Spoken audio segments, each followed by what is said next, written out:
이 광주의 석양빛이 망치 부인을 따라오고 있는데, 자, 여러분 어떠세요? 예, 다시 한번 그 수정 공지해드리면, 우리 이 그 3천여 명의 시청자가 계신 방송이라는 걸 알고, 이 그 터미널에서 이 방송을 해도 된다라는 허락을 공식적으로 했다라는 거, 그거 여러분들 이해해 주십시오. 예, 광주 터미널 나쁘지 않아. 예, 나쁘지 않고 우리 시청자분들이 방송 망치부인 방송 잘 볼 수 있도록 허락하고 갔어요. 네, 꼭 공지해 달라는. 예. 자, 이렇게 해서 사실 제가 이렇게 광주에 와서 딱 쫄아갖고 왔는데, 내가 아까 시작도 못했잖아. 내가 어디 가서 쪼는 사람이 아닌데, 나 이거 민주당인 거 밝혔다가 내가 맞아 죽을까봐 되게 쫄았었거든요. 근데 이 분위기가 그게 아닌 것 같아. 자, 그럼 우리 또 다른 분. 혹시 나는 다른 의견이 있다, 내지는 보충하고 싶다, 이런 분 없으세요? 없으신가 봐요. 자, 그러면 지금 한 3분 정도 이야기를 들어봤습니다. 첫 번째는 우리 명선아집님 이야기를 들었고, 이제 광주에서 돌고 있는 노무현 정부가 그러니까 호남 사람들을 차별했다라는 소문의 그 내용들을 이야기하시면서 그건 굉장히 지역적인 내용이었다. 아니, 가족들 데리고 헬기를 탔으니 욕먹는 게 당연한 거지. 그걸 가지고 노무현이 호남 세력을 배척했다라고 얘기하는 것은 옳지 않다.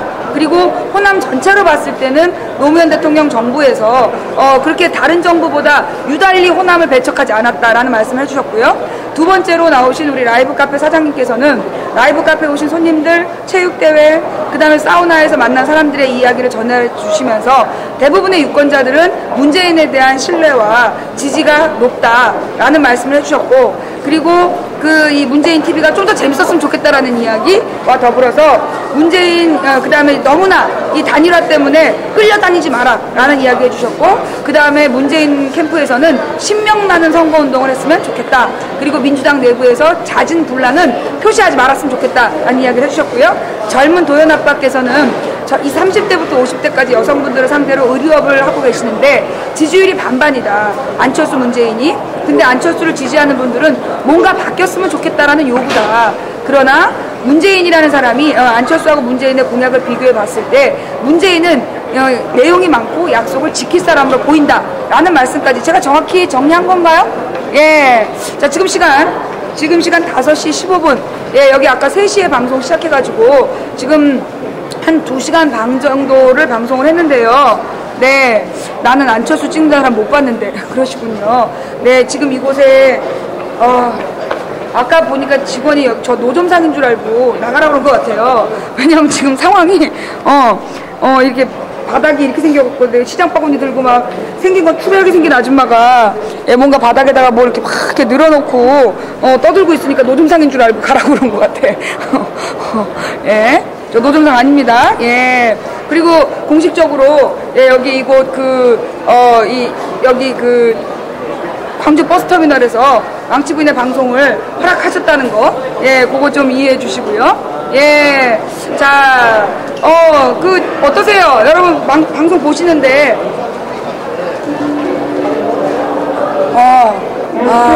여기 지금 막간의 광고가 들어왔습니다. 예. 여기가 광주 광천 터미널 옆에 유스퀘어, 여기 유스퀘어 터미널. 네. 제가 지금 여기 서 있는 곳은 광주 광천 버스 터미널 광주 광천 유스퀘어 터미널이랍니다. 예, 유스퀘어. 예, 그래서 여러분들이 혹시 이 근처에 오시게 되시면 유스퀘어를 많은 애용을 부탁드린다라는 회사 측의 협조 요청이었습니다. 저 광고를 안 받았어요? 방송을 협조한, 네, 정말 재밌죠? 대본이 없는 방송, 또 이렇게 기획도 없는 방송, 어디로 갈지 아무도 모르는 방송, 예, 도봉구 창동사는 불량주부 망치부인이 호남 민심탐방, 엊그저께는 전주를 왔었고요. 오늘은 광주에 왔습니다. 저 얘기하고 싶으신 분 누구나 손들고 오셔도 됩니다. 예, 지금 저는, 지금 민주당 중앙당에서 이 김한길 최고위원을 중심으로 호남에서 문재인의 지지율이 낮은 이유는 그러니까 노무현 정부가 호남을 차별했고 그에 대한 배신감으로 호남 사람들이 친노에 대한 반감 이런 걸 가지고 문재인을 지지하지 못하고 있다라고 주장을 하고 계셨는데 와서 전주에서도 마찬가지고 광주에서도 마찬가지고 그런 거 없다. 그런 여론 없다. 다만 안철수를 지지하는 사람들의 마음은 그동안에 민주당, 이 호남에 있는 민주당 정치인들이 토호 세력이랑 결탁해서 그 영남 지역 한나라당이랑 뭐 다른 짓을 했냐, 그거에 대한 불만으로 안철수에 대한 새로운 정치 희망을 갖는 거지, 결코 노무현에 대한 배신감으로 문재인을 지지하지 않거나 그런 거 아니다. 그러나 어제 우리가 엊그저께 전주에서도 봤고 여기 광주에서도 마찬가지지만 공약을 따져보고 사람을 따져봤을 때는 역시 문재인이다. 제가 정확히 본 거죠? 제가 정확히 본 거 맞습니까? 예, 예, 박수도 받았습니다. 예, 감사합니다. 예. 자, 지금 언론에서, 예, 이 언론과 민주당 일부 인사들이 지금 아마 몰랐겠지. 설마 저 무식한 뚱땡이 아줌마가 광주까지 내려가랴? 전주까지 가랴? 자기네들이 중앙 언론에서 뻥 막 치면 국민들이 믿을 줄 알았겠지. 근데 그 잘못 생각한 거라고. 내가 선거를 13번 한 사람이야. 어? 내가 이게 딱 앉아서도 천리를 느끼는 사람인데 틀림없이 내가 알기로 광주가 그렇지 않단 말이야. 전주도 그렇지 않았어. 그래서 내가 내려와서 증명을 해 보이잖아.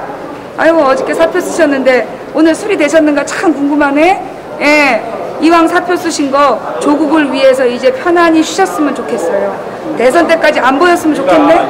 참고로, 예, 참고로 뭐냐면, 예. 이해찬 씨하고 예. 박지원이가 물러나면 절대 안 돼. 네. 그거는 이해찬, 박지원이 물러나면 절대 안 된답니다. 전쟁터 나갖고 총을 다 내려놓으라는 얘기인데, 네. 우리는 공격을 해야 돼. 네. 응? 공격을 해야 되잖아요. 네. 공격수가 총이 없으면 되겠어요? 그러니까 절대 안 된다고. 그 장수들이야, 장수들. 그 사람들은 정치 식단들이야. 제 말도 그거예요. 노장, 백전노장. 백전노장이고, 백전노장. 그 사람들의 어떤 판단력이라든지 이런 거는 우리가 감히 상상할 수 없을 정도로 그 사람들은 생각이 깊은 사람들이야. 그럼요. 그 사람들이 저는 절대 나가면 물러나면 안 안 돼. 된다고 생각했어요. 당 내에서 당은 지켜야 돼. 그럼요. 그 당을 뭐 버려보면 되겠어요? 절대 안 돼. 들으셨죠? 예. 호남 민심, 생생한 민심 지금 나가고 있습니다. 예. 지역적으로도 봐도 충청도지, 전라도에 국권이 지키고 있는 박지원 씨나 이 사람들 이해찬 씨, 그다음 문재인 씨 경상도 이쪽으로 갖고 있잖아. 충청도 이해찬, 전라도 박지원, 그렇지. 경상도 문재인. 어떻게 그렇게 신이 내린 거야? 신이 내린 신이 트로이카. 내린 트로이카야. 그러니까는 물러나라 이런 헛소리 하지 마라. 말도 안 되는 거야.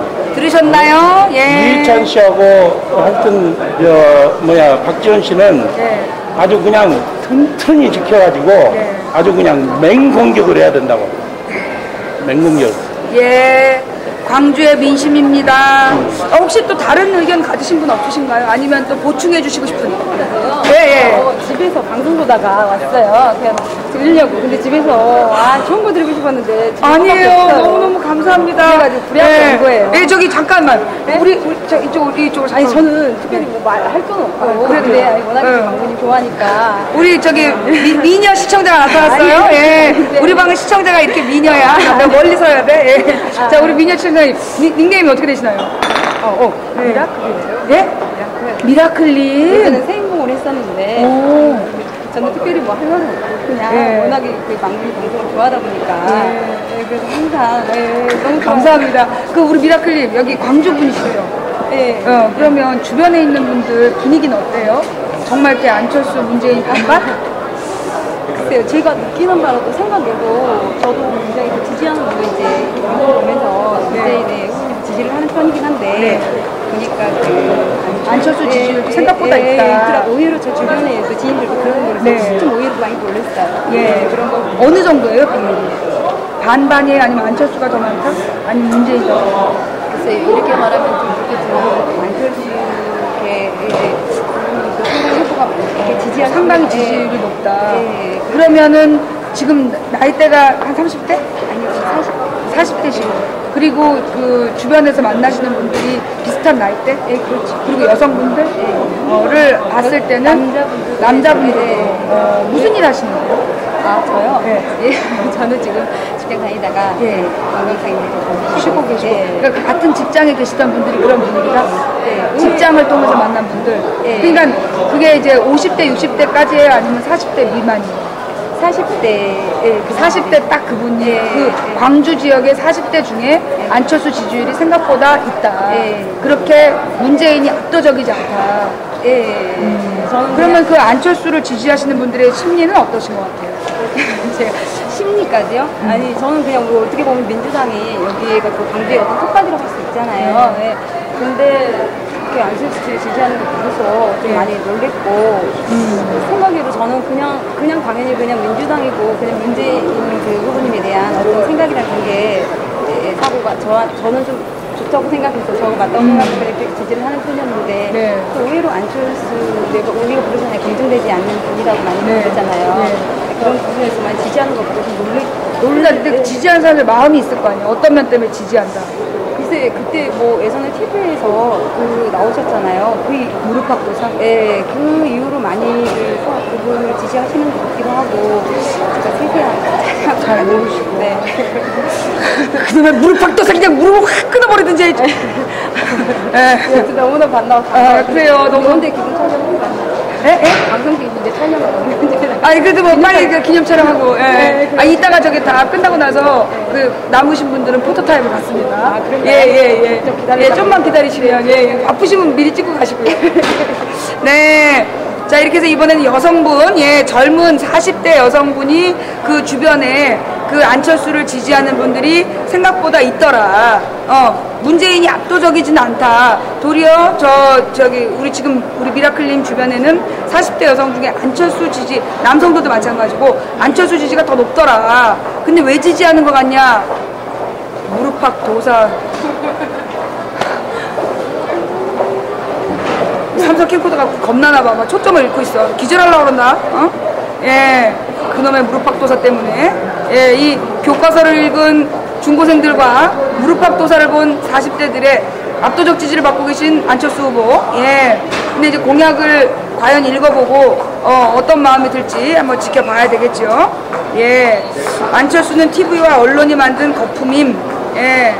아, 힐링 캠프도 있어요. 그렇군요. 예. 힐링 캠프도 있어요. 아니, 캠코더 얘가 정신을 못 차렸어. 예, 정신 차렸어요. 예. 얘 맞아야지 정신을 차려. 네. 그 힐링 캠프하고 무릎팍도사를 본, 국민들이, 예. 그래. 왜 그러지, 얘가? 비 때문에 그런가? 아, 얼굴 색깔이 왔다 갔다 해서 그런가? 얘가 막 헷갈려 하네. 아, 지금 강호동이 나오는 이유가 또 있을지도. 아, 또 무슨 강호동하고 또 안철수를 또 연결하고 또 그래. 카메라가 춥긴 뭘 줘. 여기 무지 더워. 예. 지금 버퍼링이 있네. 버퍼가 있어. 지금 방송 정상이에요? 현재 이거 방송 시청하시는 분들 몇 분이시죠? 예. 지금 몇 분 정도가 보고 계시는지 인공 조명 때문에 아니야 이게 지금 내 카메라가 나의 이마의 빛을 못 봐서 그래. 자 우리 빨간 잠바 입으신 한번 나오시죠 왜? 예. 자 지금 광주 민심 탐방 지금 이제 그 민주당이 문재인 후보가 압도적이다라고 이야기하신 분도 들어봤고요. 그 다음에 지금 젊은 분 두 분은 그러니까 지금 한 이제 50대 분들 두 분은 문재인이 압도적이다라고 이야기하셨고 지금 40대하고 30대 두 분은 안철수 지지율이 생각보다 적지 않다라는 말씀을 이제 해주셨어요. 근데 이제 이분들 중에 누구도 그 뭐 문재인에 대한 불만이 노무현에 대한 불만은 아니다라는 말씀 지금 해주셨고요. 근데 혹시 또 이 주변에 진짜 나는 노무현 대통령이 호남을 홀대했기 때문에 문재인 싫다 이런 분은 진짜 안 계신가? 예. 일단 지금 여기 현재까지 나온 얘기는 그런 여론은 없다. 그런 건 언론이 만들어낸 거다. 이런 이야기가 지금 나왔고요. 예, 여기 지금 광주 터미널입니다. 지금 일단 여기서 이제 이 정도 들어봤고, 근데 지금 다시 또 다른 의견을 주실 분들이 없는 것 같아요. 이번 대통령 선거에 대해서 바라는 의견 한마디 하시죠. 예. 어르신 한마디 하시겠습니다. 아, 이거 뭐, 이번 대통령 선거에 대해서 가지신 의견이 어떠신지. 예. 예. 안녕하세요. 예. 여기 광주 사시고요. 아니시고, 어디 사시고? 여수. 예. 아이고, 여수는 이번에 또 그 여수시장이 또 잘못해가지고. 여수시장이 잘못한 건 아니죠. 아, 그럼 그 여수에서 보궐선거하게 된 건 뭐 때문이죠? 여수에서 보궐선거 나오고. 아, 그래, 여수에서 보궐선거 한다는 게 아닌가요? 왜 아니요? 제가 잘못 알았나 봅니다. 예, 여수에서 오신 어르신, 이번에 그 대통령 선거에서 예. 누구를 지지하시는지요? 후보 중에. 안철수를. 박근혜 후보, 안철수 후보, 문재인 후보 중에 안철수를 지지하신다. 그러세요. 안철수를 지지하시는, 연령은 어떻게 되시는지요? 60대이시고. 자, 그럼 이제 안철수를 지지하시는 60대 분이 드디어 나타났어요. 자, 그럼 우리 여수에서 안철수를 지지하시는 우리 선생님께서는 안철수의 어떤 면 때문에 그 안철수를 지지하시는지, 안철수 후보를? 문재인 씨한테 좀 배신을 당한 것 같았어요. 어떤 배신을 당하셨나요? 여 대통령에서 비서실장 있잖아요. 네. 그 전담을 그 사람이 홀대를 했잖아요. 어떤 홀대를 했죠? 글쎄 내용은 모르겠는데 아니, 근데 홀대를 했다. 사람들한테 우리 정찬용 정찬용? 예 그렇죠. 그런 분들한테 했는데 사실은 문재인 씨가 굉장히 호남을 홀대했어요. 어떤 부분에서 홀대를 했죠? 인사 면에서 홀대를 했다는 이야기를 많이 들었어요. 아, 인사면에서 홀대했다는 이야기를 많이 들으셨다. 예, 예. 근데 구체적으로 들으신 내용은 아마 없고. 문재인 씨도 사과를 한 것 같은데. 어떤 부분이는, 그럼 어떤 부분을 사과를 했나요? 예, 여기서는 이제 이야기를 못해요. 왜요? 못했죠. 그러니까 어떤 부분을 사과했는지는 말씀을 못 하시겠다. 예. 그 이야기는 홀대인 부분에도 이야기를 못하고, 여하튼 문재인 자신이 알죠. 왜 말씀을 못 하시죠? 가령 이제 뭐 뉴스에 나온 얘기가 아닌가요? 예. 전혀 그런 부분을 이야기를 할 수는 없어요. 다만, 문재인이 호남을 홀대했다는 것은 사실인 거예요. 문재인이 호남을 홀대했다. 네, 그렇죠. 구체적으로 말씀을 못 하시겠고. 네. 여 대통령이 호남을 홀대한 것이 아니고, 네. 문재인이 홀대를 했어요. 어떻게 홀대했는지 설명을 해주셔야 될 것 같은데. 그 설명을 못해요. 왜요? 무단히 해갖고는 안 돼. 예? 해갖고는 안 되고. 아니, 그래도 궁금한데. 그러니까 궁금한 것을 예. 다 풀어줄 수가 없잖아요. 아니죠, 선생님. 야, 지금 됐어요. 문재인 후보가. 문재인 후보가 정말 비서실장 전남을 하면서, 예. 비서실장 할 때, 예. 호남들을 임명을 했을 때, 정말 그 사람들한테 실권을 안 주고 다 뺏어버렸어요. 그 정도면. 구체적으로 한 분만이라도. 됐어요. 야, 그 정도면 알았어요. 아니, 근데 이게 지금 3,000명이 보고 있는데. 3,000명이야, 5,000명이 보더라도. 지금 하신 말씀이, 예? 지금 하신 말씀이 이게 사실이 아니면 문제가 될 수 있거든요. 저는. 그러니까 내가 이야기를 못 한다는 말입니다. 그러니까 말씀하시는데 그 사실은 괜찮아요. 네. 사실이면 괜찮은데 허위 사실일 경우는 허위 사실은 문제가 아니에요. 돼요. 한번 문재인도 사과를 했어요. 어떤 호남에 뭐라고 대해서는 사과를 했나요? 호남에서 사과를 했어요. 자, 그만합시다. 아니, 그래도 저기 얘기를 하고 가시지. 네. 그러니까 술을 한잔 하셨는데요. 예, 술을 한잔 하셨는데 일단 그 문재인 후보가 알 수 없는 누군가를 홀대했답니다. 그 문재인 후보가 호남에 와서 뭐 사과한 거 있어요? 예. 예, 문재인 후보가 소리 좀만 줄여주시고요. 거기 소리가 나와. 방송. 예. 그 문재인 후보가 호남에 와서 그 인사를 홀대했다 이렇게 사과한 거 있나요? 예. 아니, 이게 보니까 새누리당 쪽하고 친한 마크를 달고 계시는데, 예.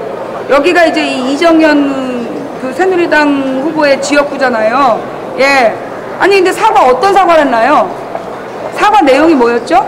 이 문재인 후보가 호남 사람들을 배척했다 이런 내용의 사과였나요? 그거 좀 한번 찾아봐 주세요.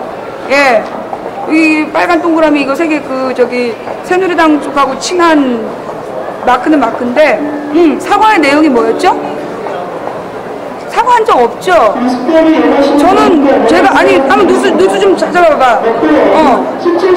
문재인 후보가 비서실장 하면서 호남 사람한테 뭐 실권을 주지 않아서 사과한 적이 있다? 여수 창피하게. 아니 뭐 여수 사람이 다 그랬다는 얘기는 아니고 근데 여수가 저기 지금 보궐선거 한다 그러지 않았어요? 민주당 여수시장이 그 비리를 저질러 가지고 그 뭐야 이번에 또 재보궐선거 한다고 들은 것 같은데 그거 아니에요? 여수시장 보궐 맞죠? 내가 더 잘하는구만. 근데 여수에 보궐선거 없다고 지금 막 그러신 분께서, 문재인 후보가, 예, 그쵸, 여수시장이 지금, 보궐선거 맞다 그랬어. 저 보궐선거 한다 그랬어. 예. 그게요, 어떻게 된 거냐면, 여수 엑스포 있잖아. 여수 엑스포를 유치하면서, 거기서 돈이 될 만한 것들을 서로 나눠 먹은 거야. 그래서 뭐 시장하고 시의원하고 줄줄이 10여 명이 지금, 예, 삼성 캠코더야? 예, 지금 10여 명이 지금 재보선을 하게 생긴 상황이 있는데 꽤 큰 사건이거든요, 그거? 근데 모른다고 그러시네. 그러면서 지금 문재인 후보가 비서실장 하면서 뭐 인사 불이익을 줬다, 그걸 사과했다 그러는데, 그런 거 없어요? 예. 이해찬 대표에 대한 오해 중에 한 가지가 예. 이해찬 대표가 총리 됐을 때 예. 가까이, 마이크 가까이. 총리 됐을 때 총리가 되면 당연히 민정수석 비서실은 다 바뀌어야 되는 거 아니에요. 네.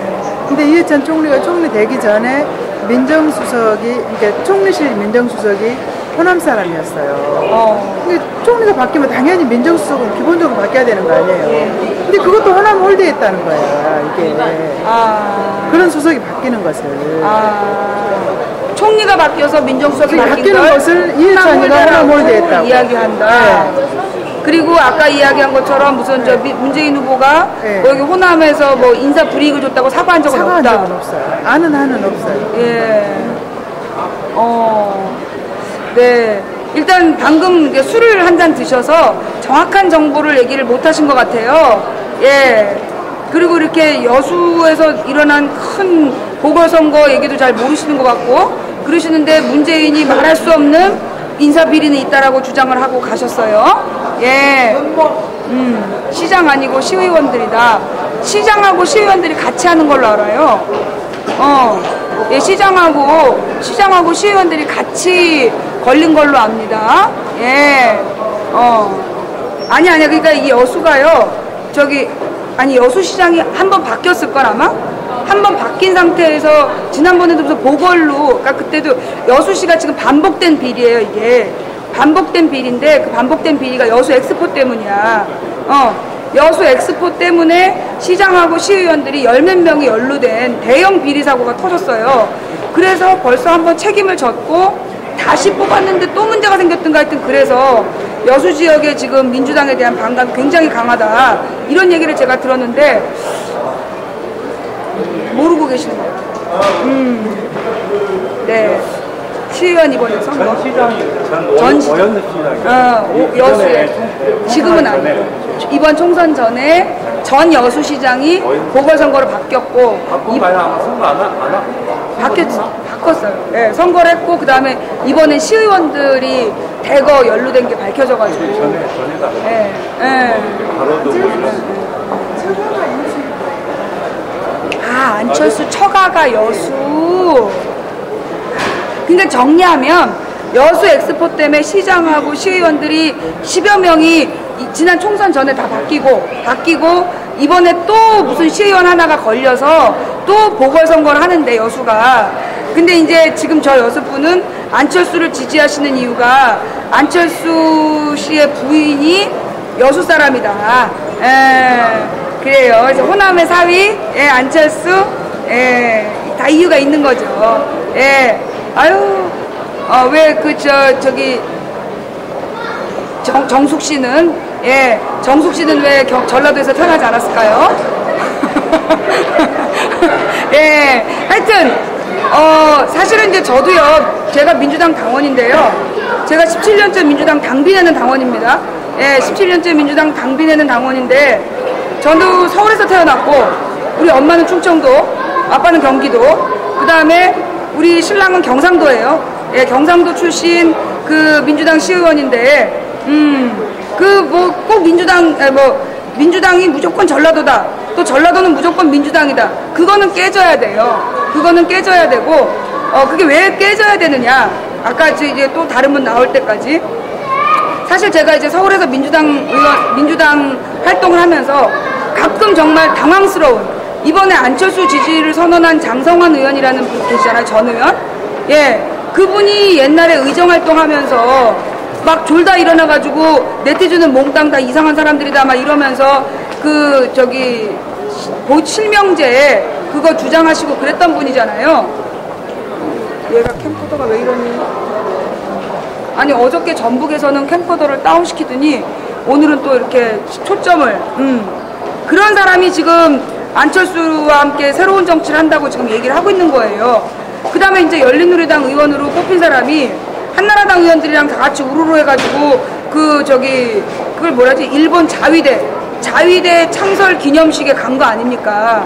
그랬을 때 정말 보통 이게 왜 내가 부끄러웠냐면 한나라당 의원은 떼거지로 잘못을 해도 개인의 이름을 대요. 어느 의원이 이랬다라고 얘기를 하는데 민주당 의원은 한 명만 잘못해도 민주당이 싸잡아 욕을 먹어요. 그러니까 내가 서울에서 민주당 활동을 한다는 게 사실은 왜냐면 서울은 이제 한나라당하고 민주당하고 그 이제 백중세를 다투고 있고 그 중에서도 제가 살고 있는 동네가 한나라당 우세 지역이에요.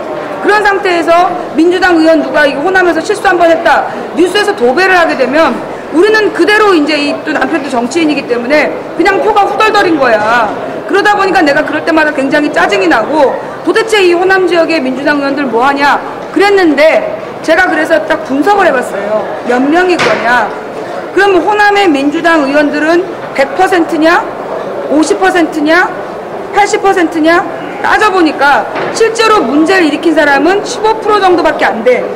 민주당 호남 지역 정치인 중에서 문제를 일으킨 사람은 한 15% 정도예요. 물론 여수는 엑스포 때문에 대거가 걸렸지만. 그런데 호남 민주당 정치인 그러면 싹 싸잡아서 욕을 했던 거예요.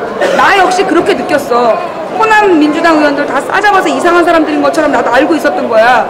나는 서울 민주당인데 저 호남 민주당 때문에 내가 욕을 먹는구나. 근데 알고 보니까는 그렇게 비율로 따졌을 때 그렇게 많지가 않아. 그런데도 우리는 싸잡아서 다 욕을 먹었다라는 거예요. 자, 그런데 사실은요, 그 뭐 15%에서 20%도 높은 비율은 맞아요. 그 높은 비율이 왜 생겼느냐 하면 이 민주당 정치인들 중에 호남에 공천받으려는 사람들, 호남의 정치 세력의 거물들하고 선을 닿아서 호남에 공천을 받으면 깃발만 꽂으면 당선된다. 그 깃발만 꽂으면 당선을 받기 위해서 어떻게 해요? 거물급 정치인한테 공천 헌금 주고 돈을 매달 갖다 주고 공천을 받았어. 그러면 그 공천 받은 거에 대해서 원금 회수를 해야 될 거 아니에요. 그러면 결국 투호들한테 뇌물을 받는 거죠. 그게 악순환이 되는 거예요. 그게 악순환이 돼서 민주당에서는, 그러니까 호남에서는 무조건 민주당이 당선되고 영남에서는 무조건 새누리당이 당선되는 그런 문제는, 그런 구도는 깨져야 된다는 거죠.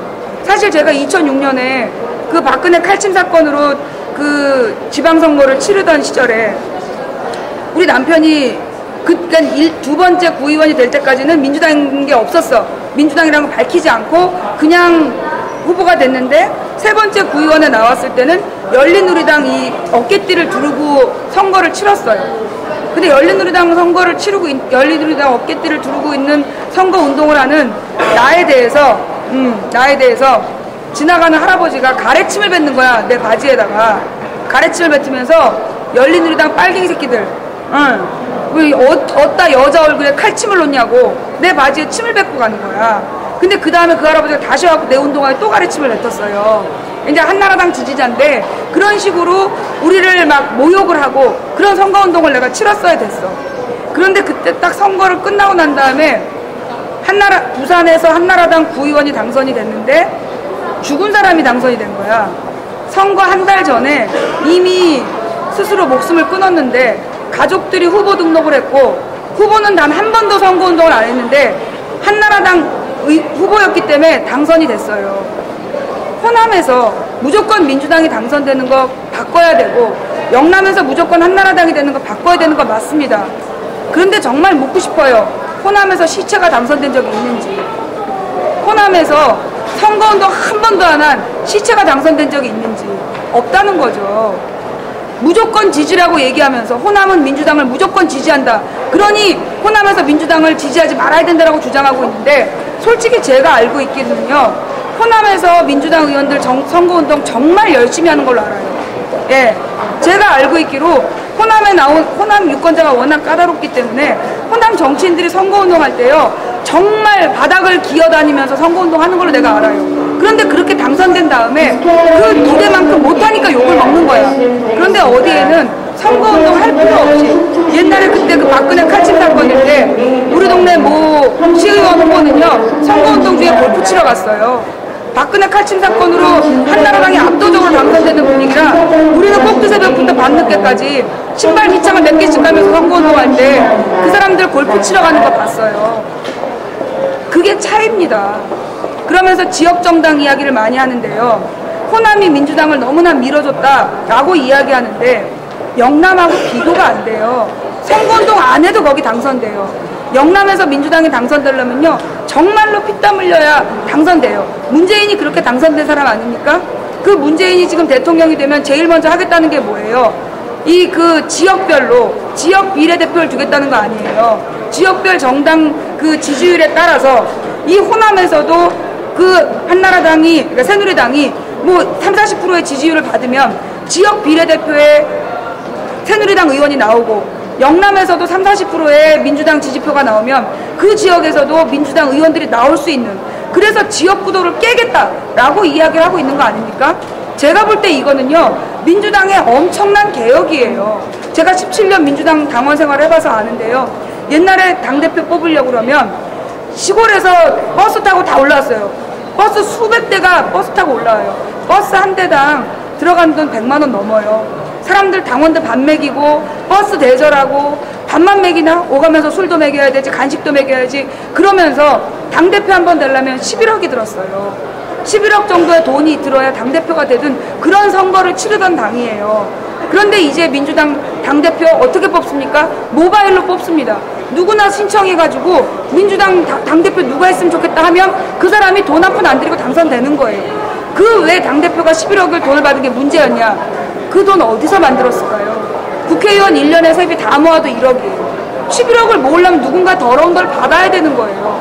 저는 민주당 당원으로서 민주당을 개혁해야 된다는 주장을 하면서 그런 전당대회 하지 말아야 된다는 주장을 3년 동안 했고, 그 주장을 민주당이 받아들여서 이번 2회차는 당원 중심, 대의원 중심의 선거가 아니라 국민 모두에게 한 표씩을 똑같이 줬고 그들이 선택해서 당대표가 됐고, 여러분 문재인 후보는요 34만 7천 표의 지지를 얻어서 후보가 된 사람입니다. 제가 알고 있기로는 대한민국 국회의원 후보 중에서 100만 명이 경선에 참여하고 그 중에 35만 명이 선택한 후보는 문재인이 최초인 걸로 알고 있습니다. 그게 어떻게 된지 아세요? 모바일 투표해야 된다. 여러분 2007년 기억해보세요. 2007년 민주당 후보, 민주당 대의원 당원들이 모여서 그렇게 체육관 선거했습니다. 그래서 정동영 후보 만들었죠. 정동영 후보 결국 지지율 안 나왔어요. 민주당 당원들끼리 우리 당 지지율만 가지고 투표했을 때 안 된다는 거 우린 경험한 거예요. 그래서 저는 2007년부터 방송하면서 지금까지 목 쉬고 몸만 가지면서 제가 방송에서 얘기한 건 뭐냐, 민주당을 국민의 정당으로 만들어야 된다. 당대표, 당 대통령 후보 국민의 손으로 선택하는 정당이 돼야 된다.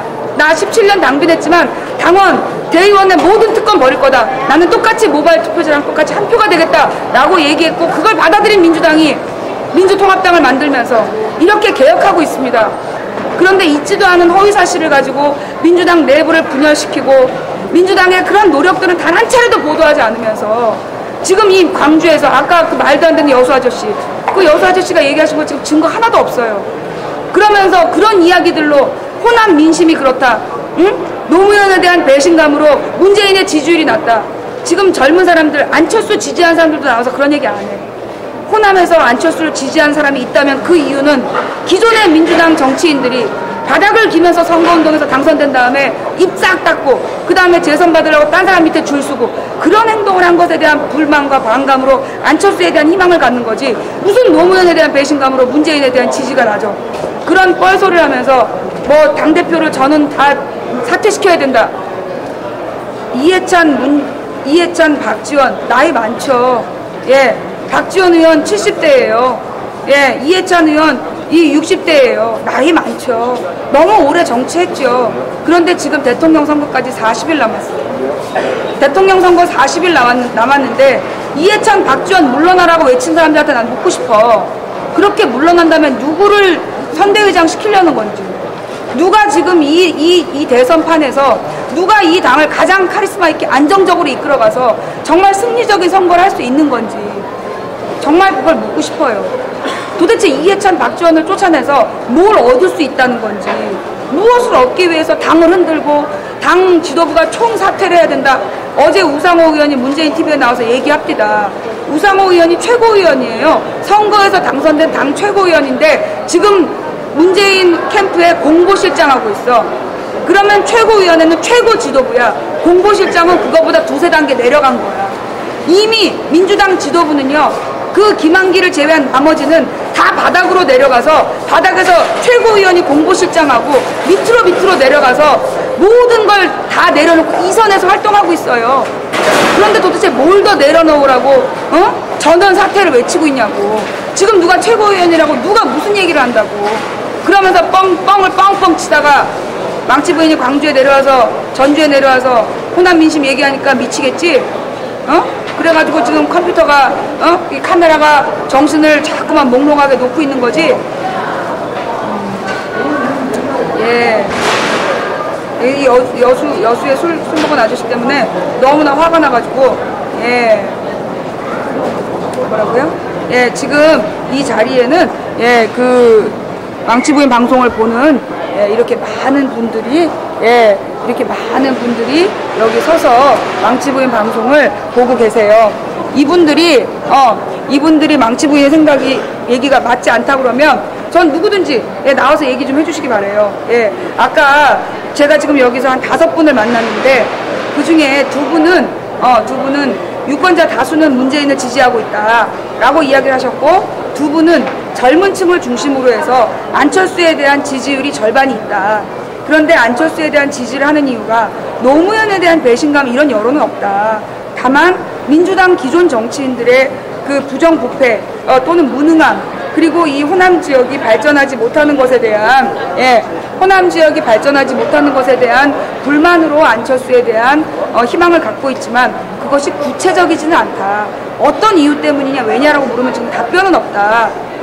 그리고 이제 안철수 지지가 높다라고 전달해 주신 분도 본인이 분석을 했을 때는, 공약을 분석해 봤을 때는 문재인이 자기의 공약을 지키는 사람으로 보인다라는 이야기를 해 주셨습니다. 예.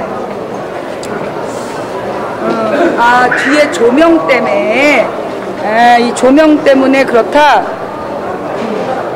됐어요? 이 뒤에 간접 조명 때문에 지금 이제 그 초점이 자꾸만 흐려진다. 역시 우리 방송의 시청자분들 중에는, 예, 우리 이 방송 시청자분들 중에 전문가들이 너무 많아. 예, 전문가들이 너무. 이제 됐어요? 이제 초점이 잘 맞나? 이게 또 카메라 간접 조명 때문에 그랬대요. 예. 지금 여기는 더워요. 실내라서 우리 집에서 입고 있던 옷 입고 그냥 방송을 하고 있는 중이에요. 네. 이 삼성 카메라가 아까 내가 삼성 욕했다고 지금 나를 거부하고 있는 거. 예, 지금 저는 아까 이곳에 3시부터 시작을 해서 지금 2시간 51분째 광주 터미널에서 혼자 떠드는 거리 수다방을 하고 있습니다. 중간에 잠깐 여기 그 터미널 직원이 와서, 예, 여기서 이렇게 인터넷 방송하면 안 된다라고 이야기를 하셨지만 우리 시청자분들과 이 회사 측이 협의를 해서 회사가 적극적인 협조 요청을 하시면서 제가 지금 있는 곳은 광주 광천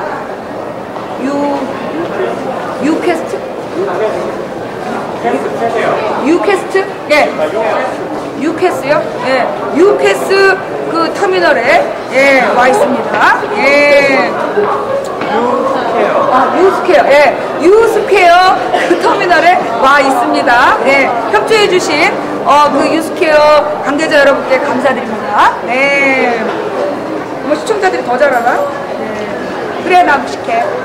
자, 지금 그 호남 민심을 지금 듣고 있는데요. 여러분 오늘 그 방송 들으니까 어떠세요? 예, 그 들으시니까 어떠세요? 망치 부인의 호남 민심 탐방. 그저께 전주, 오늘 광주 보니까 어떠세요? 재미없어요? 좋아요?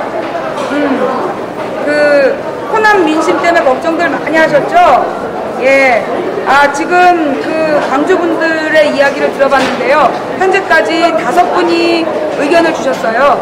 그 중에 이제 2분은 문재인이 압도적인 지지를 받고 있다고 하셨고, 2분은 젊은 층과 여성층을 중심으로 해서 안철수 지지율도 적지 않다.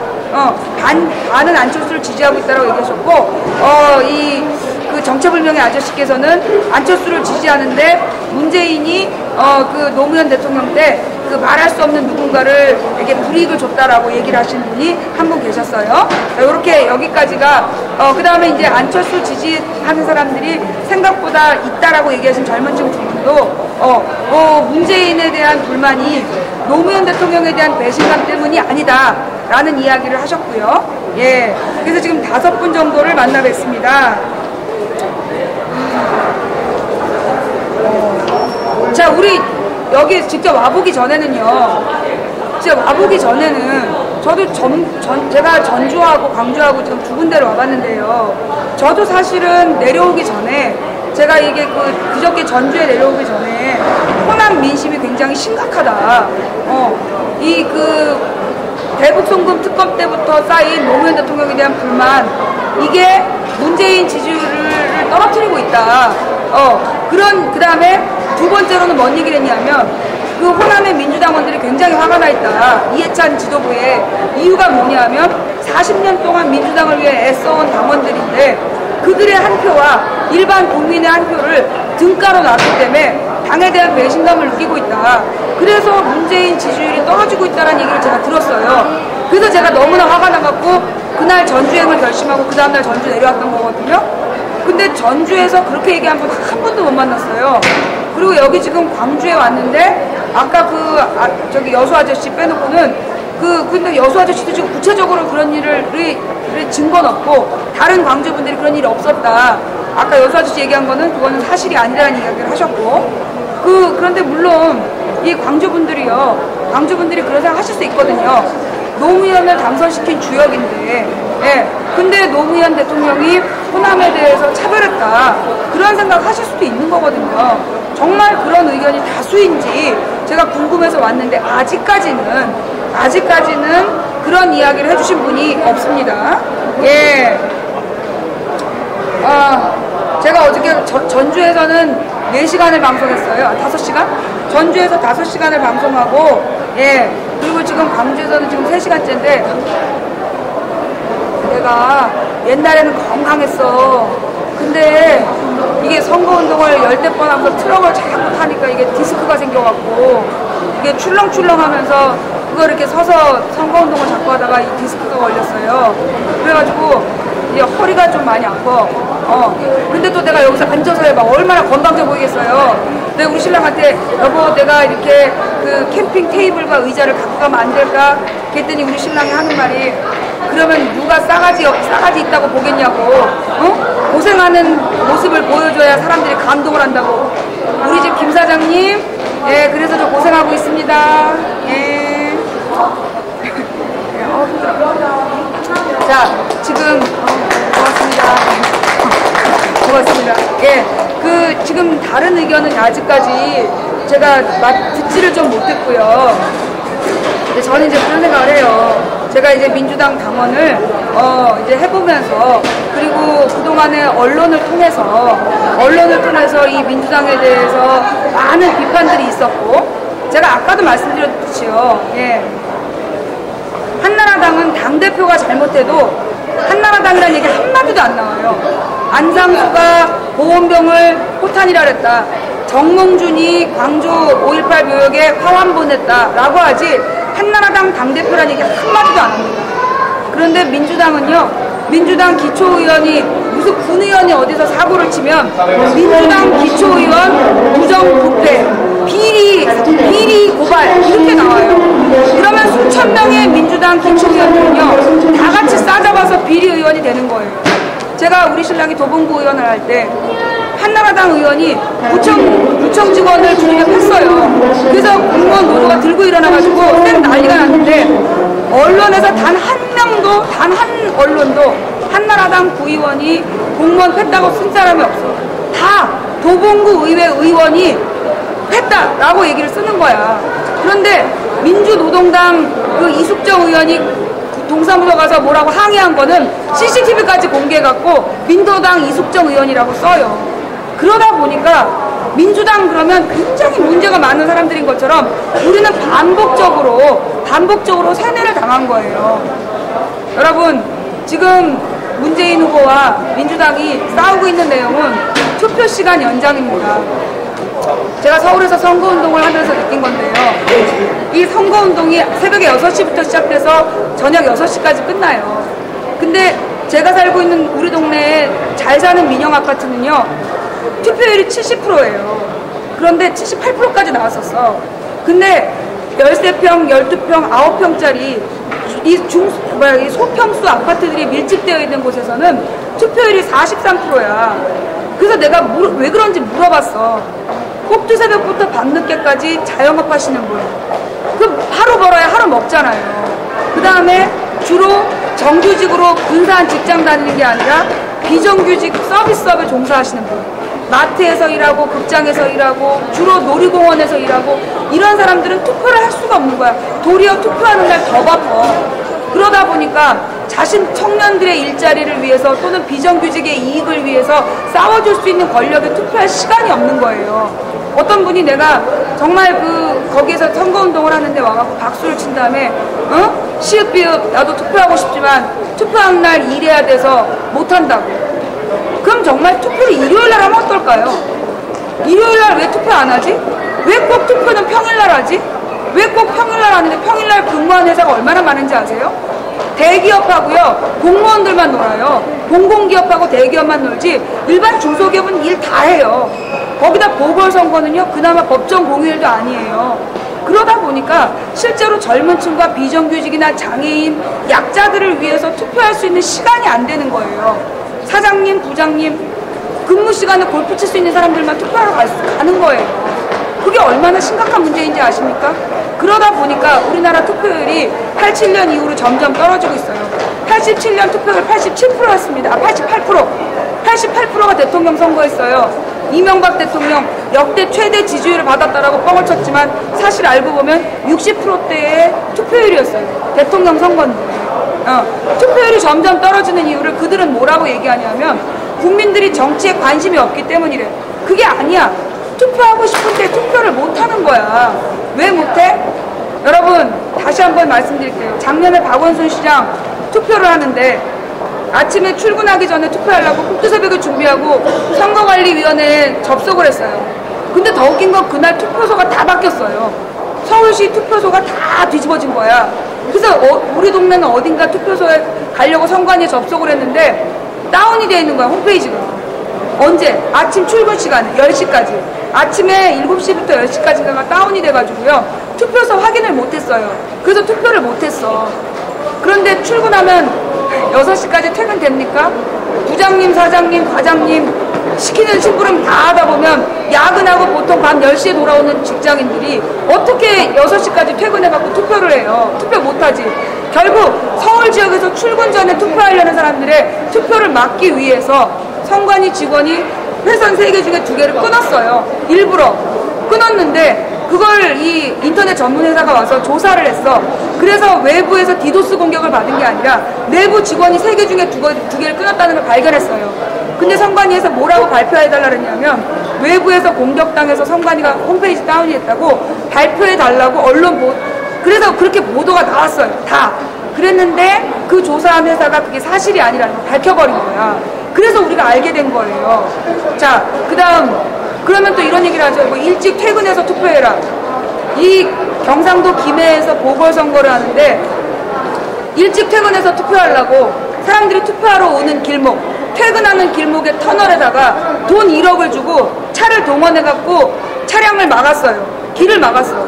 그래서 제일 집으로 돌아가는 터널을 막아가지고요. 6시까지 정체가 풀리지 않아갖고 투표를 못했어요. 그런데 두 사건 다 선관위 이 선을 끊어버린 사건, 그 사건에 누가 개입되어 있다? 정확하게는 뭐 외부에서 디도스 공격 얘기를 했죠. 한나라당 당대표 비서실이 그 선관위 홈페이지 다운 사건에 연관되어 있었습니다. 그거 언론에 보도됐는데요. 다 쉬쉬했어요. 만약에 노무현 시대 노무현이 그랬다면, 참여정부 시절에 열린우리당이 그랬다면, 국회의장 비서실, 국회의장 박희태 비서실에서 그런 일을 벌였는데, 만약에 박지원 비서실이거나 아니면 노무현 대통령 때였다면 대한민국 언론이 이렇게 쉬쉬할까요? 또 김해에 있었던 터널 디도스, 터널에 차량을 동원해갖고 막았던 그 사건, 그거 한나라당 청년위원이 이 돈 1억 받고 했다라고 언론 보도 한 군데에서 나왔어요. 그런데 텔레비전도 라디오도 아무도 그걸 더 이상 추가 보도를 안 해요. 네티즌들이 10만 명이 이거 문제 있다고 댓글을 달아도 절대 추가 보도가 나오질 않아요. 그래놓고 그들은 뭐라는 줄 아세요? 정 투표하고 싶으면 새벽에 일어나서 투표하고 일찍 퇴근해서 투표하면 될 거 아니냐. 하고 싶다니까요. 그런데 못하게 했잖아. 그래놓고 돈 100억이 아까워서 투표시간 연장을 하게 되면 돈 100억이 든대. 100억이나 들여서 그렇게 할 필요가 있을까요? 라고 모 공주님께서 말씀을 하셨습니다. 그런데 그 모 공주님의 아버님 생각 복원하는데 얼마래더라? 200 몇십억이 들었어요. 300 몇십억이 들고 뭐 또 무슨 추모공원인가를 만드는데 또 수백억이 들었어요. 자기네 아버지 생가복원하고 추모공원 만드는데 수백억 드는 건 돈이 안 아깝고, 국민들의 기본적인 투표권을 보장하기 위해서 2시간 투표 연장하는 건 돈 아까운 사람들. 그게 민주주의를 지키려는 사람들일까요? 그런데도 우리는 어떤 후보가 어떤 공약을 얘기하는지도 모르고, 그 사람이 어떤 삶을 살았는지도 모르고, 그냥 텔레비전 예능 프로 보고 좋다고 그러고 있는 게 우리 대한민국 국민입니다. 저는요, 제가 이제까지 정치에 관심을 끊겠다고 했던 게 2번이 있었어요. 첫 번째는 김영삼이 대통령 당선됐던 92년 대선 때, 아유, 이 나라 국민들은 한번 단단히 당해봐야 돼. 그리고 제가 정치에 대한 모든 관심을 끊었어요. 그리고 별의별 일이 다 있고 결국 IMF 되면서 제가 정치에 관심을 다시 가질 수밖에 없었어요. 그리고 제가 2007년 11월에 그냥 CEO 이명박 747 난리가 났어요. 그래서 모두가 이명박에 미쳐있는 그걸 보면서, 그래, 이 나라 국민들은 한번 당해봐야 돼. 그러면서 제가 방송을 그 당시에도 접었었어요. 2번 접어봤는데 접고 났더니 대단합디다. 저 기독교 집사인데요, 정말 기독교인을, 한 사람의 기독교인으로서 국민 여러분께 사죄드립니다. 대한민국 역사상 장로가 3번 대통령을 했어요. 이승만 장로가 12년 독재하다가 4.19로 쫓겨났고요. 김영삼 장로께서 대통령 하다가 IMF로 나라 말아먹고 물러나셨고요. 이명박 장로님께서 나라를 쫄딱 망하게 해서 지금 온 전국이 4대강 때문에 발칵 뒤집어져 있습니다. 정말 기독교인의 한 사람으로서 죄송하다는 말씀을 진지하게 드리고요. 다음에는 웬만하면 장로는 출마시키지 않겠습니다. 예, 그 장로가 출마하는 일은 없도록 하겠습니다. 근데요, 저는 정말 또 하나 기억나는 게 있어. 이명박 대통령 선거 나왔을 때 대형 교회 목사가 이명박 안 찍으면, 저 언니가 또 떠들고 있어요. 서울 올라가야 돼.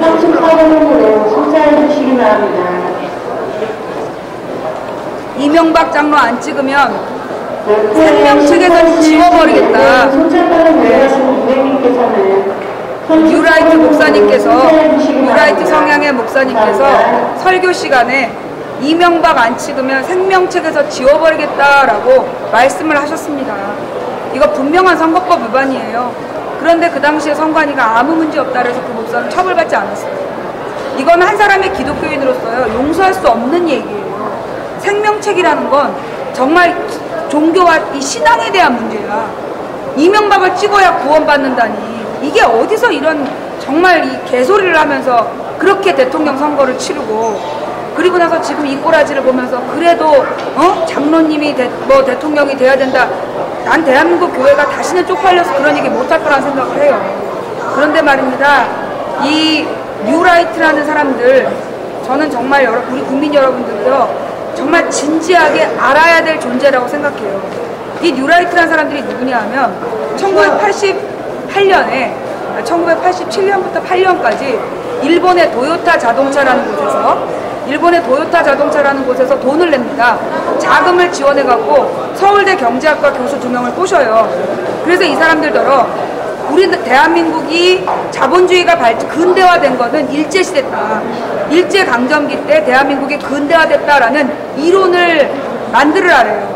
그래서 이 사람이 어떻게 이론을 만들었냐 하면 일제강점기 때 공장의 숫자가 늘어난 그거를 가지고 일제강점기가 있었기 때문에 대한민국이 근대화됐다는 이론을 만들어요. 그게 식민지 근대화 이론입니다. 그 이론이 88년부터 93년까지 교수들 사이에 전격적으로 퍼지게 돼요. 그러면서 국립대학, 주로 이 호남의 대학들에도요, 널리 퍼졌어요. 그래서 특히 이번에 부산대 교수 같은 경우에는 조갑제라는 사람 사이트에다가 리포트를 내라. 그래야 점수를 준다. 이 조갑제라는 사람이 소위 한나라당 아주 열혈 지지자인데, 그 사람, 박정희 열혈 지지자야. 그 사람 사이트에다가 리포트를 내야 점수 준다. 그런 교수가 있었어요. 그리고 그뿐만이 아니라 지금 현재 우리나라의 대학 교수들 중에 상당수가 뉴라이트 교수들이 돼가지고요. 아이 젊은 친구들더러 어떻게 하냐면은 뉴라이트 세미나에 갔다 와라. 출석 받아갖고 오면 리포트 하나 내준 걸로 하겠다. 그래서 젊은이들을 뉴라이트 강연회를 보내고 있어요. 그러면 뉴라이트 강연회 가서 뭐 듣는지 아세요? 김대중이 돈 퍼줬다. 김대중이 북한에 돈 퍼줬다. 노무현이 북한에 돈 퍼줬다. 그런 얘기 합니다. 그러면서 북한이 주적인데 김대중 노무현 때문에 안보가 흐트러졌다. 그런 이야기를 젊은 대학생들이 가서 듣고 와요. 저는 2007년 1월 17일부터 지금까지 그런 대학생들 수천 명을 상대해봤어요. 걔네들이 알고 있는 내용들이 근거 있냐? 없다고 그래요. 그런데 그런 강연들에서 그렇게 우리나라 대학생들한테요, 거짓말을 가르쳐요. 교수들이 그 거짓말 강연 듣고 와야 점수를 줘요. 그래서 우리나라 대학생들이요, 지금 그 등록금이 우리나라의 지금 고등학교 졸업자 중에 70%가 대학을 갑니다. 그런데 우리나라의 이 대학 등록금이 세계 1위예요. 그거 아시나요? 고등학생까지 우리나라의 전체 우리나라 고등학생들이 전 세계 IQ를 따져보면 3위 안에 들어요. 전 세계 3위 안에 드는 학생들이 대학을 가는데요, 우리나라 대학 중에 세계 100위 안에 드는 대학이 2개밖에 없어요. 그것도 논문으로 따지면 하나도 없어요. 전 세계 100위 안에 드는 대학에 우리나라는 하나도 안 들어가. 이유가 뭐냐? 우리나라 대학들이 그렇게 썩어있기 때문이에요. 그런데 우리나라 대학들이 그렇게 세계 100등밖인데 등록금은 세계 1등이에요. 왜 그런지 아세요? 노태우 때 대학 등록금을 자율화해버렸어요. 그래서 이 대학이 등록금 올려가지고 건물을 짓는 거예요. 요즘에 대학 건물들이 얼마나 화려해지는지 아십니까? 누가 이 대학교 예산 짜는 사람 중에 한 사람한테 내가 직접 들은 얘기인데요. 등록금 반만 받아도 충분히 대학 운영된답니다. 그런데 일부러 지금 그만큼 다 받아서 건물 짓고 대학 재단 이사들의 재산을 늘리는 거예요. 부동산은 학생 게 아니거든요. 재단 이사 재산이지. 그런 짓거리를 하고 있어요. 그런데 대학생들이 데모 한 번 안 해요. 왜? 뉴라이트 강연 가서 데모하면 빨갱이다. 취직 안 된다. 취직 그럼 되냐? 안 돼. 취직도 안 시켜줄 거면서 너네 나가서 데모하면 취직 못한다고 애들 겁을 줘가지고 애들이 데모 한 번 못하고 그 비싼 등록금을 내고 대학을 졸업합니다. 우리나라 대학 등록금이요, 문과대학이 1년에 요즘에 한 6, 700이 들고요. 그 다음에 이과대학이 1000만원 들어요. 1년에 1000만원. 그러면 이과 같은 경우에는 1년에 1000만원이면 4년이면 4천만원이에요. 그럼 이걸로 끝이냐? 이과에는 그 밖에 돈 들어가는 게 더 많아. 교과서도 한 권에 몇십만원씩 해. 그러면 결국 이 대학생이 5년 동안 들어간 한 달에 용돈이 100만원 정도가 들어가요. 왜 100만원이 들어가냐? 뭘 그렇게 해서. 대학생들도 다 학원 다녀야 돼요. 대학교 들어갔다가 마음에 안 드니까 다 편입학원. 1, 2학년 때 편입학원에 돈 쏟아부어. 3, 4학년은, 2, 3학년은 외국어 학원. 토플 토익 한다고 외국어 학원에다 돈 다 쏟아부어. 3, 4학년은 뭐에다? 공무원 학원에 돈 쏟아부어. 매달 100만 원 이상의 학원비로 나가요.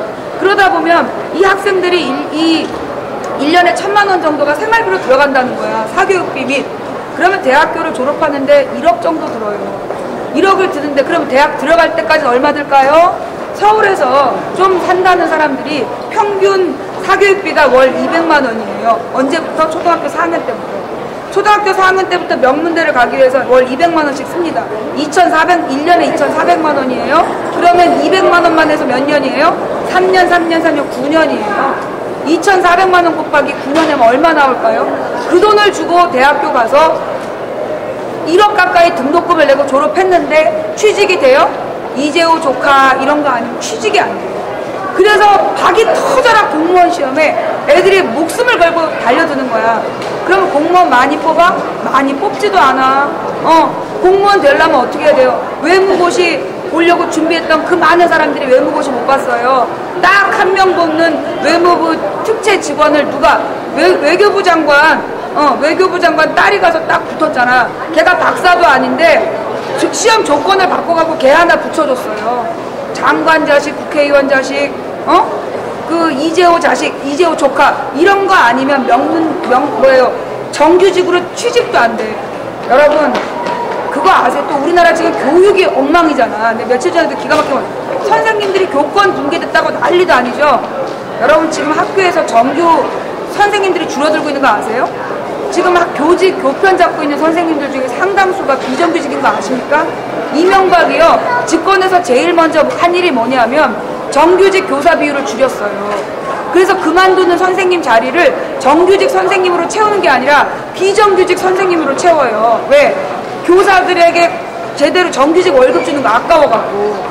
교사가 공무원이라 공무원 특혜를 받잖아. 공무원 월급을 정상적으로 받아야 되잖아. 그 돈 아깝다고 선생님을 비정규직으로 바꾸는 거야. 그래갖고 지금 고등학교나 이런 데서 가르치는 선생님들 중에요 상당수가 강사예요. 근데 그 사람들이 누구냐? 대부분 석사까지 했어.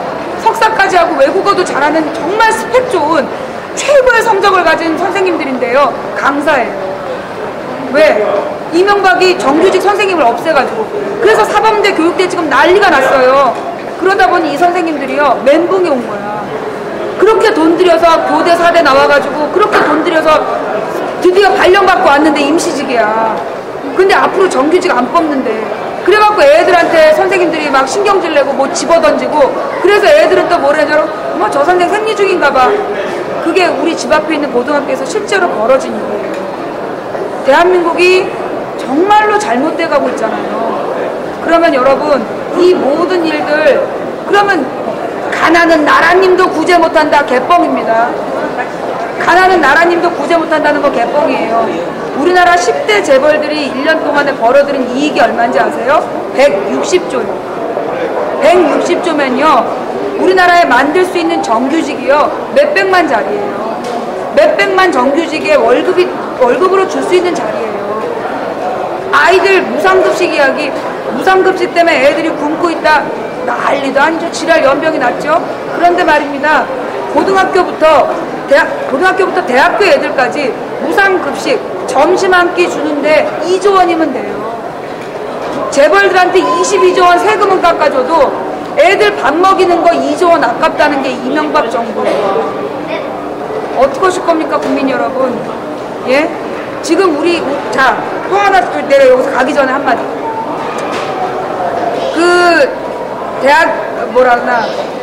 옛날에 1960년 4.19 혁명이 일어난 다음에 민주정부에서 경제개발 5개년 계획을 세웠습니다.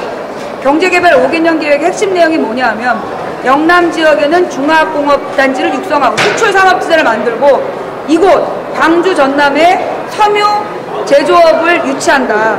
그래서 광주하고 경상도를 똑같이 호남과 영남을 균형 발전시키려는 경제개발 계획이 있었어요. 그런데 박정희가 쿠데타를 일으켜서 정권을 무찌른 다음에 그 경제개발 계획을 가져다가 어떻게 했습니까? 경부고속도로를 놓겠다. 그래서 경부고속도로가 만들어졌으니 섬유전자산업을 경북으로 가져간다. 그래서 원래 광주 전남에 만들어져야 될 섬유전자산업단지가 대구 경북으로 간 거예요. 섬유전자산업단지는 값싼 노동력을 필요로 해요. 다 집약적인 노동을 하는 곳이야. 그런데 그게 원래 광주 전남에 있어야 돼. 왜 그랬냐, 그 당시에 1960년대까지 인구 비례가 호남이 훨씬 높았어요. 왜냐하면 그때까지가 농업사회였고 쌀 농사가 풍부히 졌기 때문에 이 인구 부양 능력이 호남이 더 높았던 거예요. 그래서 호남 지역에 인구가 많았고, 그래서 많은 인구가 있으니까 이 지역에다 섬유 전자산업을 유치하려고 민주정부가 1960년 민주정부가 정했던 거야. 그걸 박정희가 뺏어서 대구 경북으로 가져간 거예요. 부산 시민의 식수원 낙동강 상류에 섬유공업을 만들어서 염색약을 그냥 쏟아보낸 거야. 모르고 있었잖아. 또 그 부산 시민들도 모르고 있었죠. 좌우지간. 섬유 전자산업단지가 만약에 호남 지역에 만들어졌다면 지금 호남의 지도가 달라졌을 겁니다. 저는 서울에서 나고 자라서, 제가 이대병원에서 태어난 여자예요. 서울에서 나고 자라서 저는 서울만 알았어요.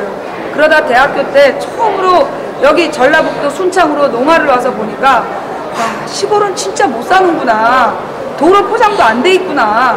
그러면서 전라북도로 5년 동안 농화를 다녔어요. 그러다가 우리 남편이 경남 사천의 중앙 리에 살아. 시집을 가려고 인사를 하러 갔는데 같은 시기 이미 우리 신랑네 동네는요, 마을에 바닷가 모래사장 앞까지 포장이 다 돼 있는 거예요. 전라북도는 순창군에서 면소재지 벗어나면 흙길인데 경상도는 마을 안쪽들까지 전부 포장이 돼 있는 거예요. 내가 그때부터 나는 이 호남 소외 현상에 대해서 이건 바로 잡아야 된다. 나는 어떤 관념을 갖고 있는 사람이냐면, 빈부격차가 심해지면 이 사회적 약자들이 불만을 갖게 되고, 그 사회적 약자들이 불만을 가지면 사회가 위험해져요. 여러분 얼마 전에 묻지마 폭행 많이 보셨죠? 그냥 길거리에서 그냥 애들이 막 폭행을 하잖아요. 묻지마 폭행을 하잖아. 서울에 가면 지하철에 다 윈드스크린 되어 있어요. 왜 그런지 아세요? 묻지마 살해를 해. 전철역으로 사람을 밀어갖고 자꾸 죽여. 그래서 다 윈드스크린을 한 거예요.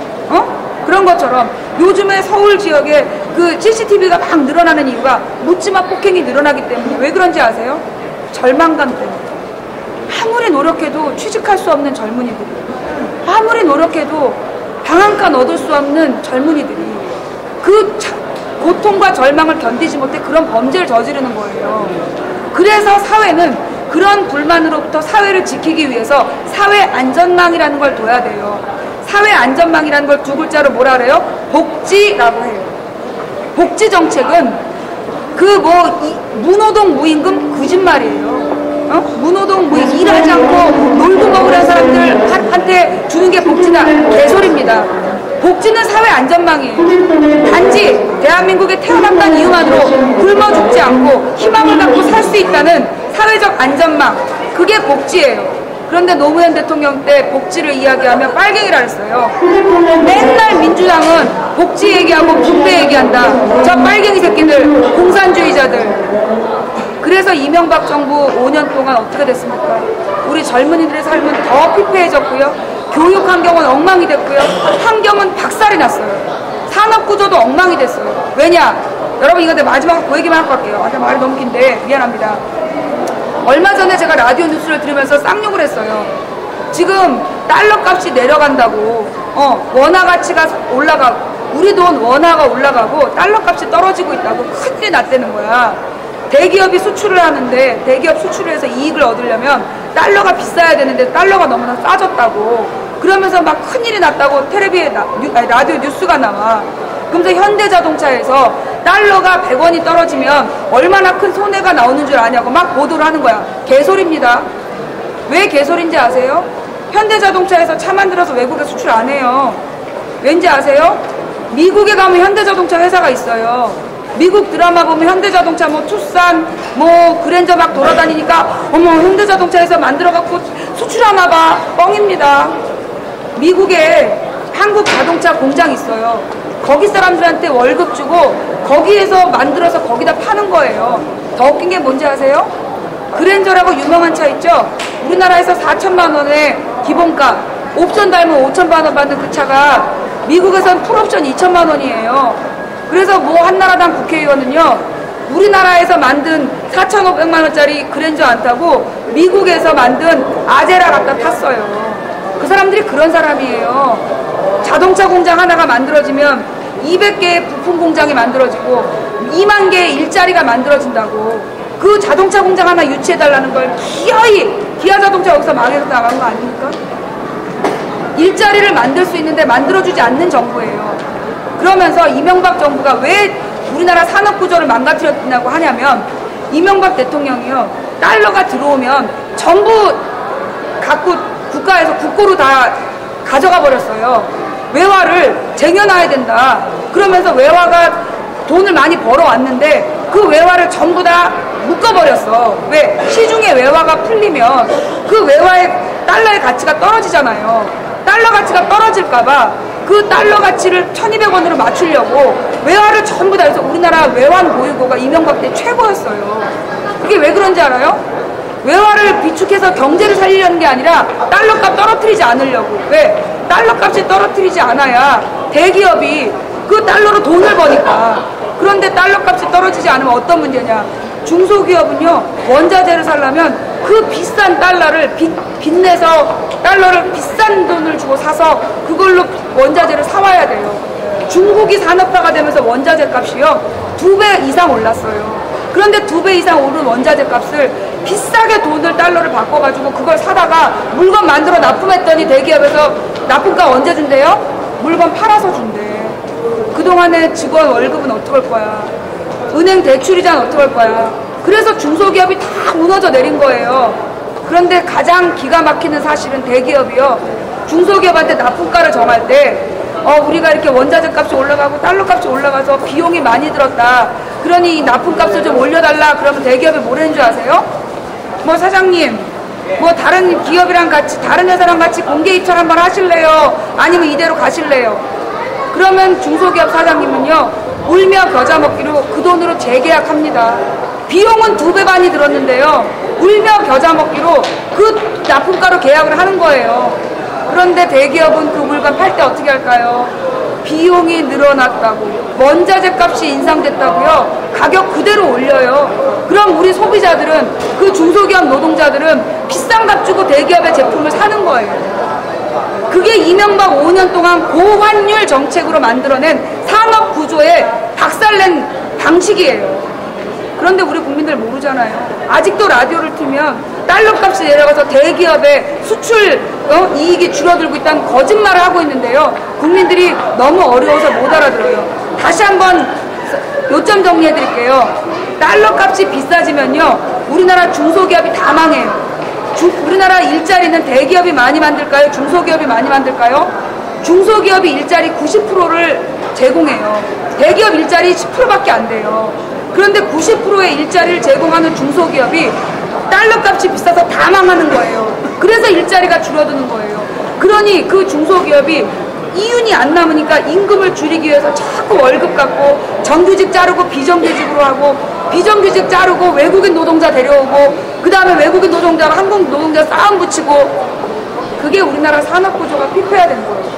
경제 망가뜨려, 환경 망가뜨려, 교육 망가뜨려, 정치 망가뜨려.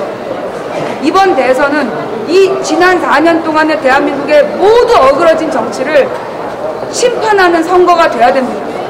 누가 바로잡을 수 있을까요? 김영삼이 말아먹은 나라 되살려본 민주당입니다.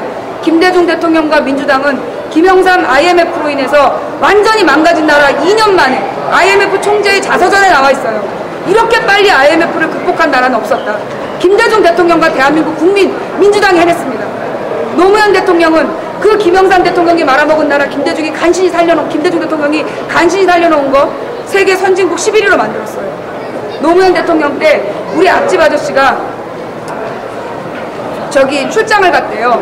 두바이에 딱 이명박 대통령의 꿈 두바이, 거기에 딱 내렸는데 맨 앞에 중국인이 있고 그 다음에 일본인이 있고 그 다음에 이 우리 아저씨가 쓴 거야.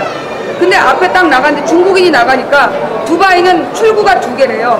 후진국 라인, 선진국 라인. 중국인대로 후진국으로 쓰라는 거야. 중국은 후진국 라인을 걸었어. 일본인은 당연히 땡큐 이러면서 선진국 라인으로 가라로 돼요. 우리 아저씨 들고 후진국 라인으로 가고 있는데 노노노 코리아는 선진국. 노무현 정권 때 대한민국의 한나라당 지지자들이 우리나라 후진국이라고, 우리나라가 선진국과 경쟁하려면 노동자가 더 참아야 된다고 얘기할 때 세계는 한국을 선진국이라고 불렀어요. 민주화된 나라, 제3의 권력을 가질 수 있는 유일한 나라, 그렇게 선진국이라고 칭찬받는 대한민국, 세계 노벨 평화상을 준 나라. 그런데 대한민국은 그 노벨 평화상이 돈 주고 샀다고 편지를 보내고 한나라당 국회의원들이 노벨 평화상 선정위원회에 항의 방문을 하고 그게 BBC에서 비판 기사가 나오고. 그래도 우리 국민들은 그걸 잘 몰라요. 너무 어렵다고. 대한민국 바로 잡아야겠죠. 민주당은 한 번 망한 나라 살려본 경험이 있습니다. 문재인은 노무현과 더불어 대한민국 선진국을 만들어본 사람입니다. 준비된 대통령, 고민하는 대통령, 생각이 많은 대통령, 공약은 반드시 지키는 대통령이 되겠다는 문재인입니다. 이명박 대통령 747 공약에 대해서 사실상 폐기했다. 반값 등록금, 반값 아파트 표 얻으려고 해본 소리였다. 충청 지역의 과학벨트 그냥 표 얻으려고 해본 소리였다 라고 얘기하는 사람하고 다릅니다. 지킬 수 있는 약속만 하겠다는 문재인입니다. 그래서 망치 부인은 오늘 호남 민심을 파악하러 이곳 광주 터미널에 나왔습니다. 다음에는 제가 건강이 허락되면 대구도 한번 가고 부산도 한번 가고 대전도 한번 가서 딱 5군데 한번 돌아볼까요? 도대체 대한민국 어떤지? 그렇게 문재인이 그 여론이 뒤지고 있는지 한번 돌아볼까요? 나 오늘 광주에 와보고 나니까 대구에 가서 마저주더라도 한번 가볼까? 응? 제가 오늘 이번 주에 전주 광주 때문에 너무 무리를 해서 언제 움직일 수 있을지 모르겠지만 부산도 한번 가고 대구도 한번 가겠습니다. 도대체 대한민국 민심 어떤지 한번 봅시다. 혹시 오늘 망치부인 방송 들으면서 몰랐던 거 알게 되신 분, 오늘 처음 듣는 얘기 많았다 이런 분 손. 망치부인 방송 보면서 이전에 몰랐던 거 알았다 손. 오케이, 고마워요. 천천히 들어, 천천히. 천천히 방송 다운돼요. 오케이, 고마워요. 예, 감사합니다. 감사합니다. 예. 내가 정말 딱 10년만 젊었으면 내가 매일 전국 투어 할 텐데. 그지? 매일 터미널 돌면서 이런 얘기 막 할 텐데. 안타깝지만 내가 늙어서 오늘은 여기까지. 예, 지금까지 광주 터미널에서 보내드린 호남 민심 탐방, 저기 광주 시민들은 5분밖에 얘기를 못 들어봤어요. 혹시 더 얘기하고 싶으신 분 없으신 것 같아요. 예, 지금까지 서울 도봉구 꿀촌, 도봉산 밑에 창동 사는 망치부인 호남 민심 탐방 2번째, 그저께는 전주, 오늘은 광주에서 보내드렸습니다. 방송 마음에 드셨어요? 예, 방송 마음에 드셨다면 추천. 설마 다들 추천 안 하고 집에 간 건 아니지? 예, 저는 여자친구랑 처음부터 끝까지 다 지켜봤어요. 추천 한 개만 하고. 우리 회사는 다 보고 있어요. 추천 아무도 안 하고. 온 가족이 다 봐요. 추천은 몇 개 했는데. 예, 자, 망치부인 방송 재밌었다면 추천하시고요. 망치부인이 또 다음에 대구나 부산 가길 바라면 열심히 잘 홍보 좀 해봐. 그럼 갈 테니까. 지금까지 광주 터미널에서 망치부인이었고요. 시청자, 저기 매니저님, 요 파일 메일로 보내주세요. 제가 집에 가서 재방송할게요. 올라갈 때 오래 걸려 또. 예, 이제 그만. 고마워요. 시청해주신 여러분 감사합니다.